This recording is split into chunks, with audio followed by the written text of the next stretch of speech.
এই দেবদা আপনাদের এমপি নাকি? ও যখন সমস্যায় পড়ে আর বলে আমি কি বার ভোটে দাঁড়াবো না। ও ভোটে না দাঁড়াতে পারলে আমি আপনাদের বলি একটা কথা, আমি চ্যালেঞ্জ করে যাচ্ছি, ও না ভোটে দাঁড়ালে ও সিনেমাও আর চলবে না, ওকে দাঁড়াতে হবে এবং শাসকের চাটুকারিতা করতে হবে, এটা বলে যাচ্ছে। দেবদাকে তো অনেকে ঝুনে ভোটটা দিলেন 2024-এ, লাভটা কি হয়েছে আমাকে বলুন। আপনি বলুন, এই দেবদা প্রায় 3.5 লাখ টাকা মতো মাইনে পায়, লাভটা আপনার কি হচ্ছে? কিছু লাভ হচ্ছে কি? আর বছর বছর কি বলে, ঘাটাল মাস্টার প্ল্যান না হলে আর ভোটে দাঁড়াবো না। ও চিটিংবাজি কথা ওনাকে রেখে দিতে বলুন তো, চিটিংবাজি কথাই বলছে কথাটা। ও ভালো করে জানে ও মানুষকে এসে হাত হাত নেড়ে দেবো, মানুষ ভুলে যাবে। ও যখন সমস্যায় পড়ে আর বলে আমি কি বার ভোটে দাঁড়াবো না। ও ভোটে না দাঁড়াতে পারলে আমি আপনাদের বলি একটা কথা, আমি চ্যালেঞ্জ করে যাচ্ছি, ও না ভোটে দাঁড়ালে ও সিনেমাও আর চলবে না, ওকে দাঁড়াতে হবে এবং শাসকের চাটুকারিতা করতে হবে, এটা বলে যাচ্ছে। ও হিরো, ওই রিলের হিরো, রিয়েল হিরো নয় তো। কালকে যদি অন্য কোনো দল আসে আপনাকে বলে রাখি মিলিয়ে নেবেন, এখানে রেকর্ড রাখুন ভিডিওটা। আগামী দিনে তো সরকার পরিবর্তন হবে, দেববাবুকে দেখবেন কোথায়, দেখবেন নতুন যে সরকার এসেছে তার কোলে উঠে বসে আছে।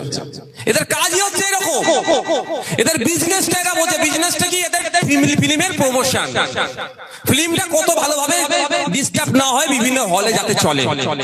দেববাবু যদি এখন শাসকের বিরোধিতা করে অন্যান্য হল মালিককে যে বলবে ফিল্ম চালাবি না, তাহলে দেববাবুর ফিল্ম ডাউন হবে। ওর দরকার নেই বাবা, আমি 3.5 লাখ টাকা এমনি মাসে পাবো, আমার ফিল্ম আমার তরিয়ে চলবে।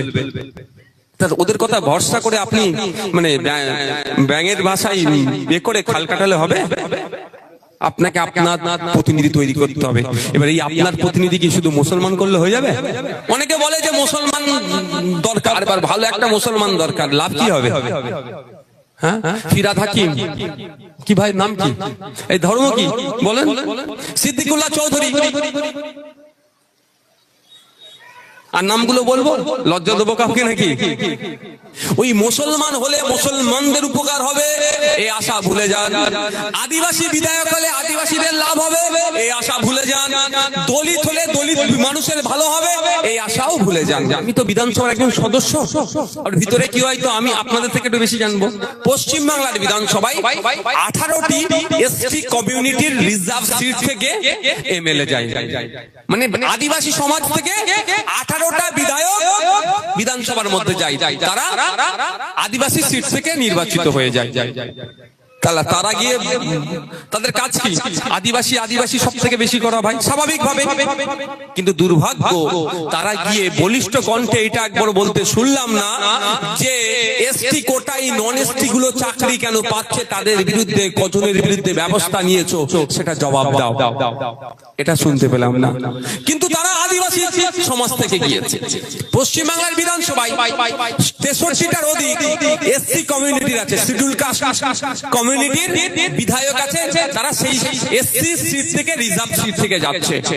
তারা গিয়ে ভিতরে বলছে না যে ফেক এসসি সার্টিফিকেট গুলো দেওয়া বন্ধ হোক, যারা জেনারেল তারা এসসি কোটায় কেন চাকরি করছে এই চাকরি দেওয়া গুলোকে বন্ধ হোক।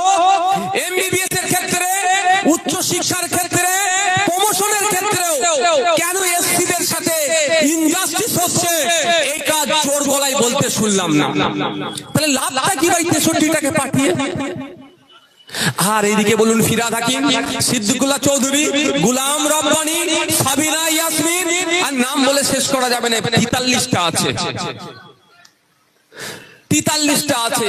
তারা একবারের জন্য বলল না যে সংখ্যালঘু মুসলমানদের 2011 সালের আগে 100 জন সরকারি কর্মচারী থাকলে 4 জন ছিল মুসলমান, আর 2025 সাল দাঁড়িয়ে 100 জন সরকারি কর্মচারী থাকলে একজন আর মুসলমান কেন খুঁজে পাওয়া যাচ্ছে না?